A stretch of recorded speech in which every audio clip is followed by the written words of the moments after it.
Cet argument des milices de Wagner n'en finit pas de faire sourire les cadres africains qui n'ont pas oublié les mercenaires dont la France s'est servie pendant tant d'années en Afrique, tel le très célèbre Bob Denard, qui a renversé tant et tant de régimes et qui s'est fait prendre la main dans le pot de confiture au Bénin, de Mathieu Kérékou. Plus récemment encore, des mercenaires ont été utilisés en Libye par les Alliés. La critique sur les mercenaires a du mal à prendre. Surtout lorsque l'on voit la horde des anciens militaires et des jeunes aventuriers partis de tous les pays d'Europe et des États-Unis pour combattre aux côtés des forces ukrainiennes. Pourtant, l'Occident n'y trouve pas d'inconvénient.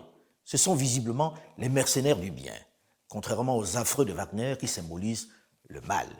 Il y aurait eu, selon le gouvernement ukrainien, quelques 20 000 volontaires, mais vraiment l'armée la plus hétéroclite qu'on puisse imaginer, allant des vétérans américains de la guerre d'Afghanistan à des Colombiens ou alors vraiment à des gens, un peu des hurluberlus comme il y en a tout le temps dans les cas de guerre. La Russie elle-même recourt pour le coup à de vrais mercenaires qui viennent de Libye ou de Syrie ou d'ailleurs.